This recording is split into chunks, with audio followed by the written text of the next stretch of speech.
Good morning, everybody. So, welcome to the first lecture of 3D animation. So, by this point, you have probably already seen the project assignment for the infinite loop animation. So, I wanted to talk about a couple of techniques that could be useful for you. But before we do that, I wanted to talk about riddles. Because I love riddles and like brain teasers and word games. So let's try a few really quick. Here we go. So what 5-letter word becomes shorter when you add 2 letters to it? I'll give you a couple seconds to think about this one. So, or you're welcome to pause the video and think for a really long time. Okay, you ready for the answer? It is short. Because if we add 2 letters to it, it becomes shorter. All right. In 1990, a person is 15 years old. In 1995, that person is 10 years old. How can this be? Need like a little 10-second timer, Jeopardy music. And the answer is that person was born in 2005 BC, right? Give you a second to look at that one again, right? Time is going in the other direction. Okay, so the last one, this one's a little bit of a longer one, but I liked it. I left my campsite and hiked south for 3 miles. Then I turned east and hiked for 3 miles. I then turned north and hiked for 3 miles, at which time I came upon a bear inside my tent eating my food. What color was the bear?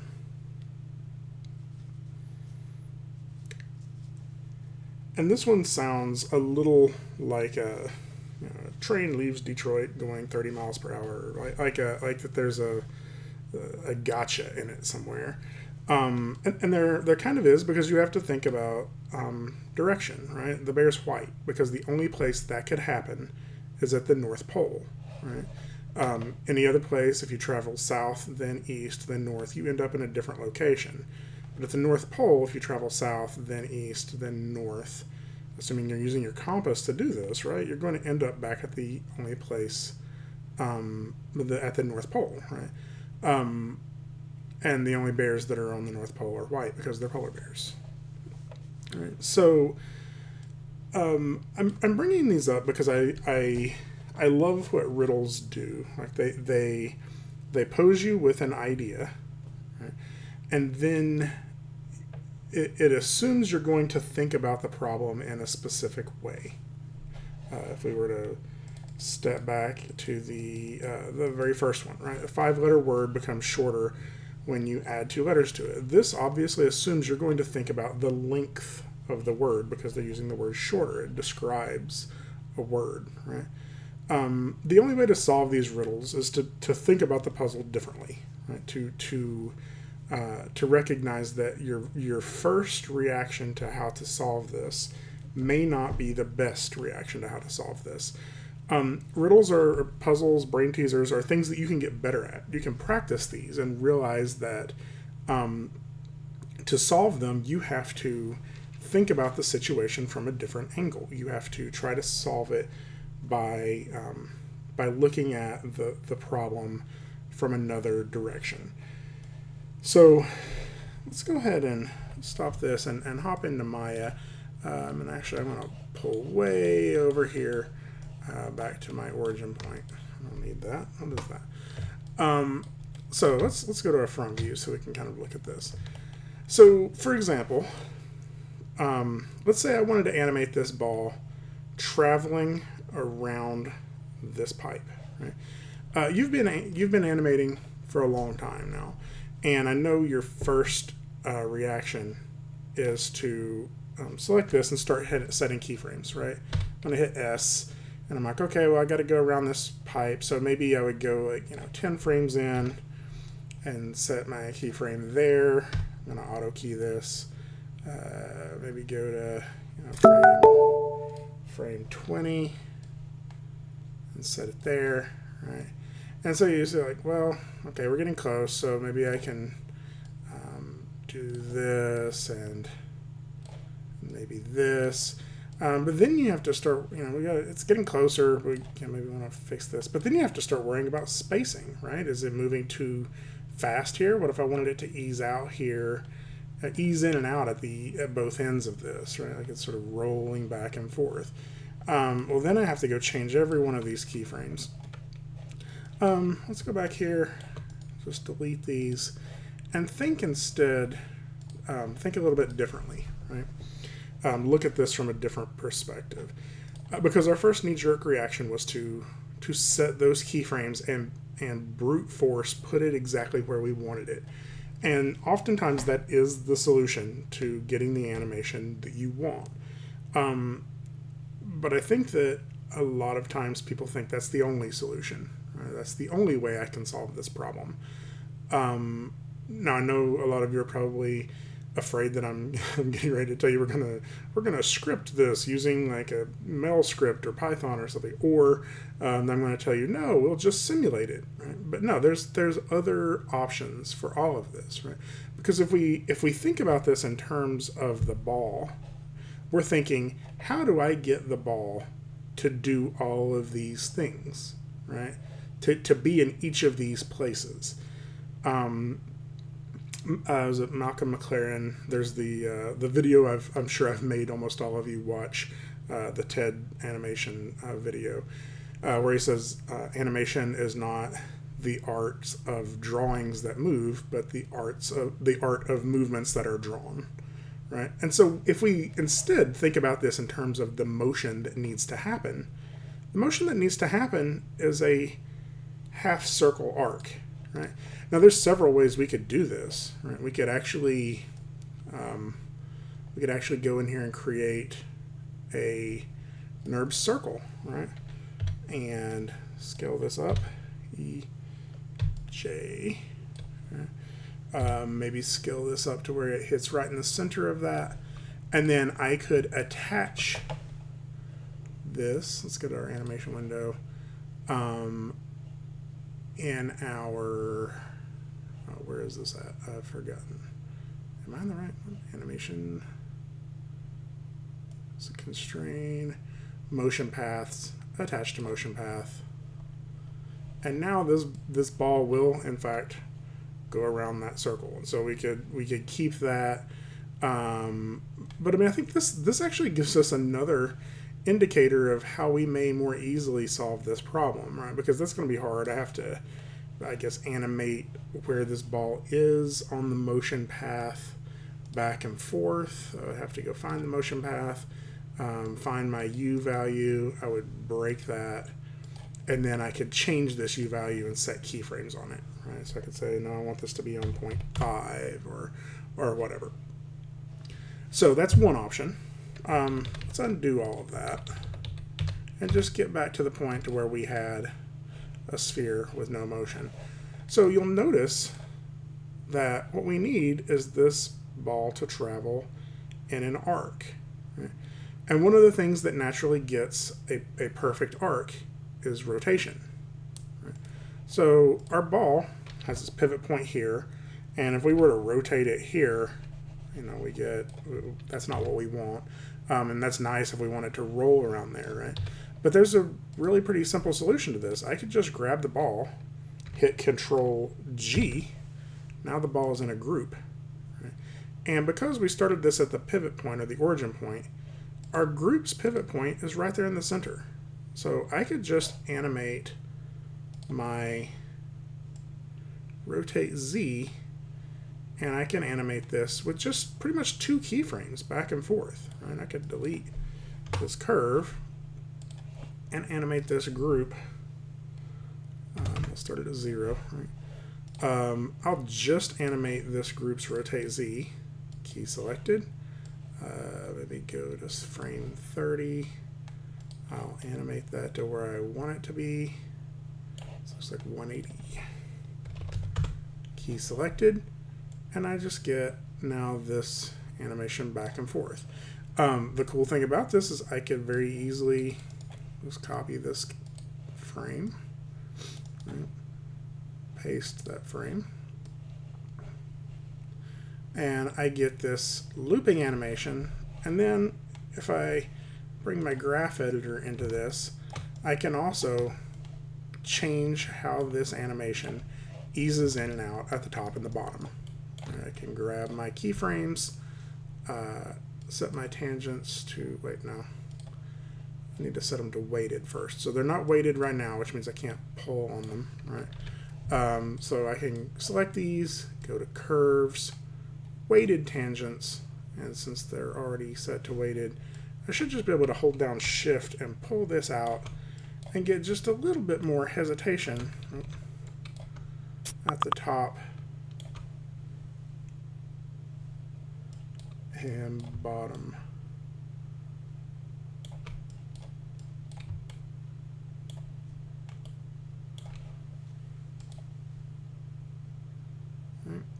And so we get this nice settle at the top and the bottom. So I was able to get this entire animation with 3 pretty easy keyframes, right? Okay, so let's stop on that one and move on to some other ideas here. So Marty just posted, apparently there's a Zoom outage nationwide right now, so today's going to be interesting. So let's go over here and look at this ball that we have. Right now I have 3 keyframes on that, right? So when we're talking about an infinite loop animation, the important part is to realize that all that means is it has to start and stop in the same location. So even though I have this animation moving if of that point, it will look like it's infinitely looping if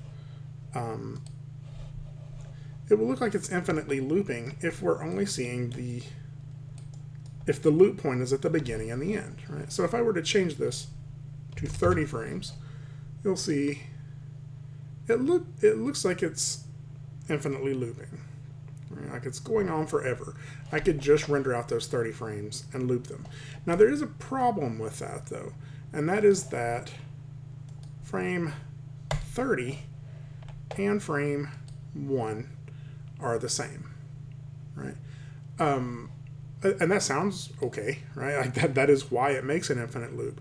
But that means it plays that frame twice, right? And we don't really want that. If we want it to look like it loops perfectly, we would just play frames 1 through 29. So we get a better loop that way. Now this isn't the only way that we can make something loop infinitely, right? This is a really handy tool that we will be using quite a bit. And it's in the graph editor, so yay, graph editor. Let's open this back up. So if we were to look in our graph editor, the parts we're usually paying attention to is between the keyframes themselves, right? So we start here, we get this transition to here, we get this transition to here. The part we're not really paying attention to is what happens after and before that, right? And as you'll see in this graph, like it's staying flat, right? Nothing is changing. Maya thinks of this spot before your animation begins and after your animation, your last keyframe has been set, as infinity, right? Like this is going to travel off into infinity. This is going to travel off into infinity in both directions. We have the ability to see infinity differently. Right now, Maya is showing us infinity as in we get to our last keyframe and it's just going to hold infinitely to there, right? But instead, I'm going to go to curves. I'm going to go to view, and I'm going to change this to actually, it's already on, where we can see infinity. So if yours is not turned on, you would just want to check on the infinity check mark there. And I'm going to select my ball and all of the controls on here, including visibility. And I'm going to select them all, and I'm going to go to curves, pre-infinity, post-infinity. So if you don't have infinity turned on, you probably aren't seeing that line go on forever. You're just seeing the little part that is animated. Well, pre-infinity means what's happening before your first keyframe. Post-infinity means what's happening after. And right now, it's set to constant. that once we get to that last keyframe, it just holds that forever. Right? We have the option, though, to make this cycle, which means that once we get to the end, or even before the beginning, those keyframes that we only have these 3 keyframes, will just continue to loop forever. Right? Now that's a very handy tool to have, is to be able to do that. So we may come back to this guy here in a minute, because there's some tricks we can use in Infinity by offsetting time to do some really neat things. So let's look over here at this one. Okay, so this ball, we don't have anything on it yet, and that's because I'm not really animating it yet. I want to show you another way in which we can make something appear to loop, and that's by having an identical replica replace it. Right? So let's do this. I'm going to move my ball, or I'm going to duplicate my ball first. So I'm going to hit Control D to duplicate it, and then with the Move tool turned on, I'm going to hold down X, so we're snapping to the grid, and I'm just going to move it and translate Y. I'm going to move it 5 units. Okay. Now here's another nifty shortcut key. I really like doing that. That's the right spacing, and I want to do a whole bunch more of that. So Control D, drag, Control D, drag, or I can just hit Shift D. Now I have to do this immediately after I've moved my object and snapped it. But if I hit Shift D, it will just do it again. Right.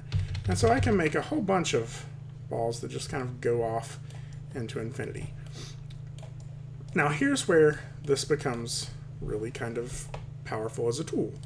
I can select all of these and hit Control G, and now I have a group. Right? And I'm just going to go Modify and then center the pivot so that pivot is centered in the center of this group. So we know that the space between each of these balls is 5 units. Right? From this ball to this ball goes from translate Y 25 to translate Y 30. Which means if I want to make this look like it's looping infinitely, I could just animate this group moving down 5 units. All right, so let's go ahead and hit S. I'll do this over, let's do it over 30 frames. We'll make it kind of happen a little bit slower. If I just move this down -5, then what we get, apparently I'm moving it up, you'll notice it looks like the ball's moving down. Now I don't have this set to pre-infinity, post-infinity cycle. So if we look in the graph editor at this, we're just going to see that traveling down. Right? And that's okay. What I'm probably going to do is just set this to linear so there's no hesitation at the beginning and end. Right? But the important thing to notice is even though all of these balls are in a different location, if I were to jump from frame 1 to 30, those frames look exactly the same. Right? And so my animation can look infinite, again, if I just used frames 1 through 29, and we just watch that, it's going to look like that. Those balls just continue to travel, and then infinite line forever. Right? Now, there's something you have to be a little hesitant, or not hesitant, a little cautious with on this, and that's the fact that this required some numbers or some pre-planning in terms of numbers before this worked right. You know, I couldn't just move these willy-nilly wherever and they'll all line up. I had to think a little bit and say, well, how fast do I want them to move? How far apart do I want them to be? And I needed to either keep these numbers in my head or write them down somewhere. And that's one of the hard parts about this infinite looping is, or about any of this, is that you have to kind of come up with a plan, or like it's not a fully fleshed out plan. It's that you have to be thinking a few steps ahead. Right? This is chess. You know, not another game that doesn't require that. So I thought I'd show you this too. This is a nice feature. So we have this ball that's bouncing, or that's doing this wave, right? So I think that something we can do that's pretty neat with this is we can duplicate this ball, but we can also duplicate that animation. Now, if I just grab the ball itself and hit Control D, you'll see that it did not duplicate the animation. It just duplicated the object. And in most cases, that's what people want. Instead, though, if I grab the ball and I go to Edit, Duplicate, Special, I'm going to choose this, and I just want to make sure I'm duplicating my input graph. If I hit that, you'll see that my new duplicate is actually animated too. And they're right on top of each other, so you can't really see it. But then again, that's where the graph editor comes in handy. So I'm just going to grab my Translate Z, and you'll be able to see that I can shift this down. Right? And we can do this on a pretty regular interval. Let's say I wanted to, let's go ahead and do it 5 as well. So we'll do -5. Right? And I can do that again. So again, the shortcut key, or now the shortcut key for duplicate special, since all of our settings is correct, is Control-Shift-D. Right, so I'm going to do Control-Shift-D on that one. And then on our new ball, which I now have selected, I'll make sure my Translate Z goes down to -10. Oh, I did that wrong. Sorry. I needed to type that -10 in here. -10. All right. And I can just do this over and over again until I get my -15. I did not know why that did not work. Let me try that again. Control-Shift-D. Okay. And then this one, -15. There we go. So,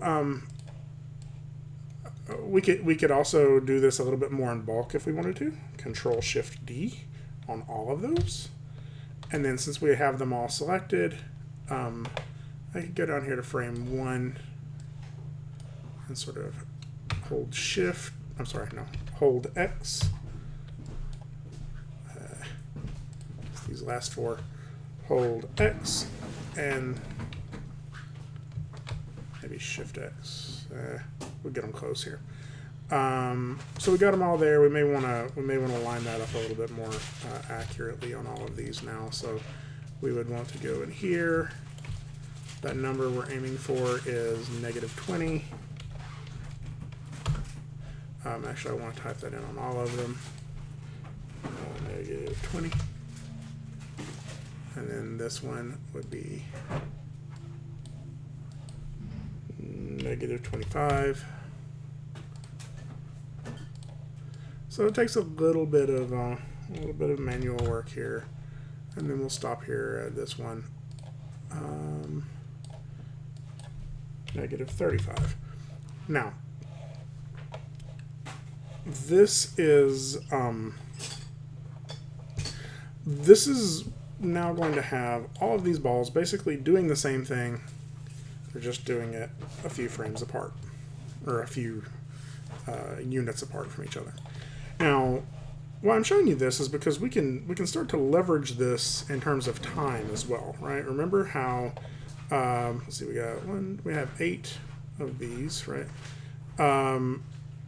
Well, remember how we were offsetting stuff by 5 units here, and then moving that 5 units. Well, we can do something similar here, right? I can go in here and grab each of these, right? And we have an animation that is happening over 30 frames here, right? Well, what I would like is to offset this would work better if there were 6. Let's just do this with 6, just to kind of show you the something that's divisible by 30, right? Because this one has 25 units. I think this is right. So let's try this and see. So what I'm going to do is each of these balls, I'm going to shift their keyframes 5 units later, right? So we can look at this in the graph editor if we want to see how this is working. But I've grabbed everything except for the first one, select all their keyframes, hit W, hold down Shift, and I'm going to move this 2, 3, 4, 5. Now they're looping infinitely, right? So we're not in too much danger of anything there. I'll just deselect this. And so since, you'll see that since they're looping infinitely, even before that animation and after that animation, they still continue to move, right? Like they're all going to do this forever. And so you're probably already starting to see what I'm doing here is that if I just take each of these every time, shift them. Let's not even. I'm not even going to. Let's try it a little bit different. Maybe 5 isn't even necessary because we're going to get these to loop perfectly anyway. Let's just offset this by maybe 1. Keep in mind we could also do this in our timeline if we wanted to. So I could go here, grab these, offset this by 1. Need to make sure my timeline is long enough to where I can see this. Grab these, offset this by 1. Again, I'm going to continue to do this. Offset this by 1. And then we'll get this last one and offset this by 1. So we're going to get sort of this cascading animation now, right? And the more we offset this, the more this cascading will happen. If I offset this by 2 or 3 frames each,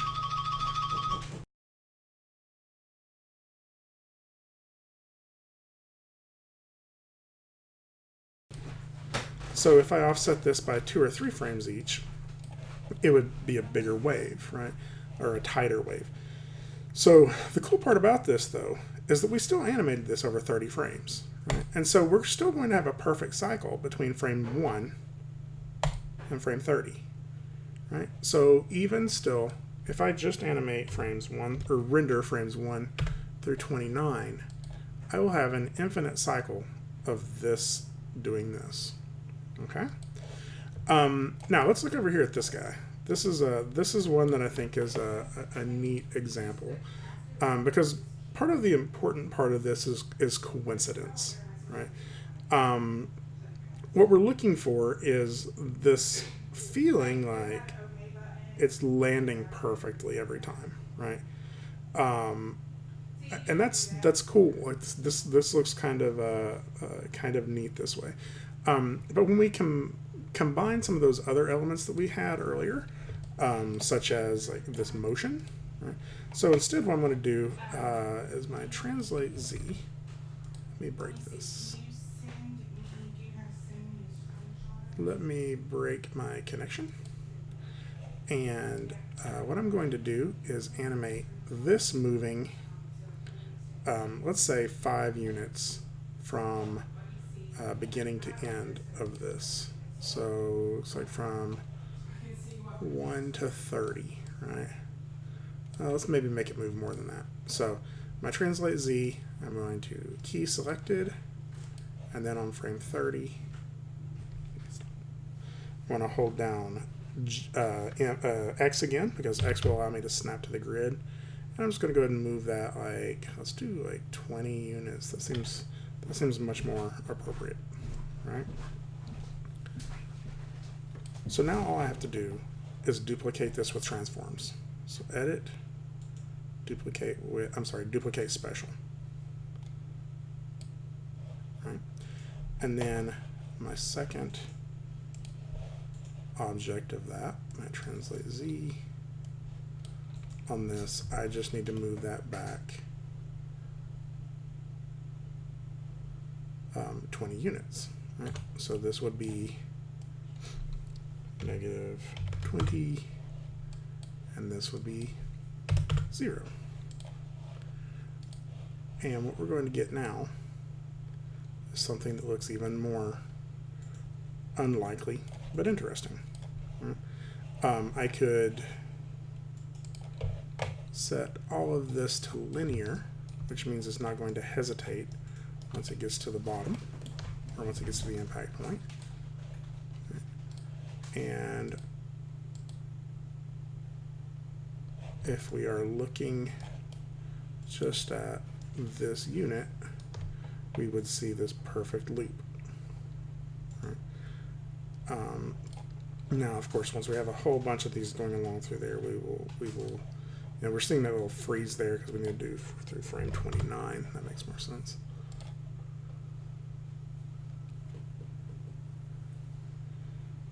Okay. So, hold on one second here. Okay, so the last thing I wanted to talk about was leveraging the animation to build the scene. Livingston A. So let's do that here with this. If I were to animate this, yes, I'm going to do a quick animation of this in a sine wave.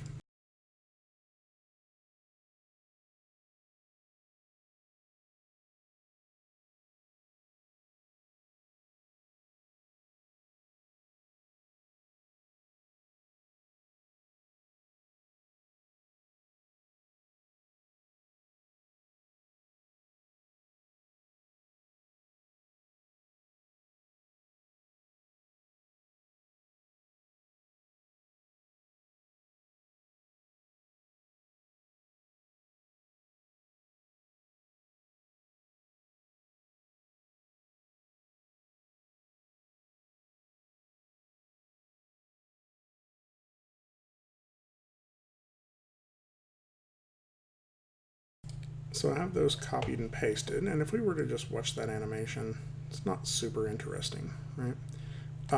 But just to give us something here, I'm going to put that animation in a group, Control G, and then I'm going to animate that moving linearly. So we'll do it to about there, and I'll just move this to there. let's see.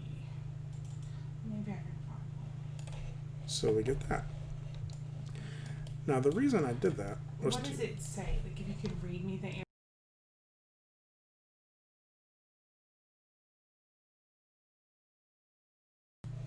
Okay, so now that that's animated, you'll see that our ball actually moves in kind of this wave, right? In fact, I'm going to go ahead and select that group control, because again, if I look at it now, it's easing in and out at the beginning. I want to set that to like linear. So that means it's moving forward at the same pace. Now the reason I'm doing this, and of course we can change the distance it moves. We can adjust in the graph editor. I can make that move further or not as far. Right? And if I do, that changes the wave that we get out of that motion. Right. Now the reason I did this was just so I could see, or not the reason I did this, but one of the benefits of having done this first is now I can see where the ball travels. I can go to Visualize, Create Editable Motion Trail, right? And I get this path. Now, that's pretty obvious, right? And that's really handy when we're going to edit this this motion, right? Like if I'm like, no, I want that wave to be slightly different, I can always go in here now and grab that group control and make it less deep, right? So it goes through more waves. But once I get this motion fixed, or like where I want it, the cool thing is I can now use this plane to help me make this animation look more interesting. I'm animating backwards. I'm coming up with the animation before I come up with my scene, right? And if I wanted to go in here and make this scene full of obstacles, right? Maybe those are too big. I could now go in here and plant those obstacles a little more precisely to where my ball is always going to avoid them, right? So I'm just using this curve as my reference point to allow my ball to zoom in and out of these tight situations. In all honesty, that's probably not as interesting when it's that small. So this is something else you should consider, is that we can break these channels. They all have keyframes on them, but I can right click and say break connections, and I could actually just scale my ball up to where it's a little bit more appropriately sized to these boxes. And then it really feels like it's going in and out of all of these.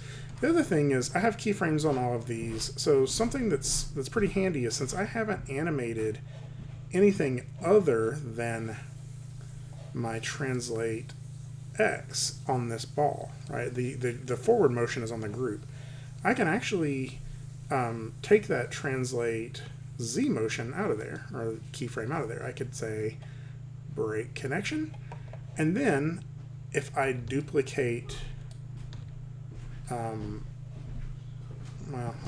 this will kind of work. I can duplicate this ball, so is it Control Shift D, okay, and move it back. Then we're going to get that motion on here too, and then I could just simply offset those keyframes a few frames. So now it's just following it through this maze. So there's a lot of different ways we could think through that to come up with some really interesting, kind of fun motions, right? Like if I wanted this to be going up and down a hill, I could use this curve to sort of generate the shape of my terrain so it looks like it's rolling along those hills. So again, we will be looking at, and I'll give you a whole list of these, but what I'd like to sort of show you right now is sort of what we're going for on some of these animations. And these seem to be really popular on Instagram, Twitter, different places like that, which is these infinitely looping animations. This guy's his are amazing. They have music, but I could have it muted.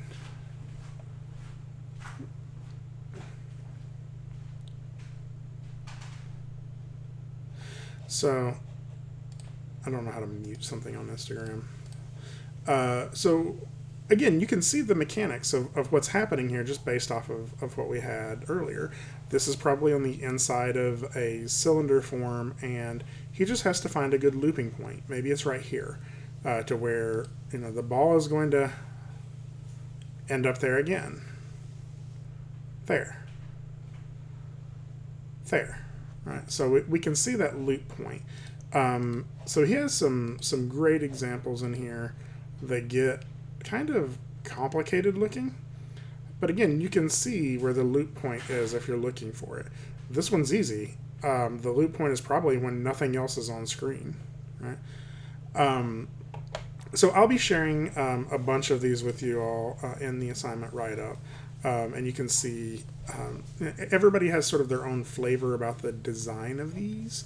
I really liked, I find that there was one that was really good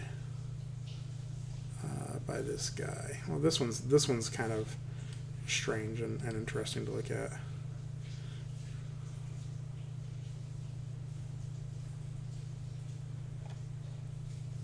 Some of the others here.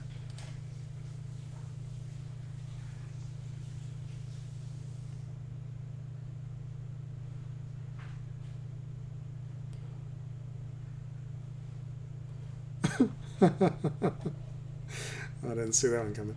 That one wasn't infinitely looping, but I think this one does. So no matter how complicated it is, these are still looping infinitely.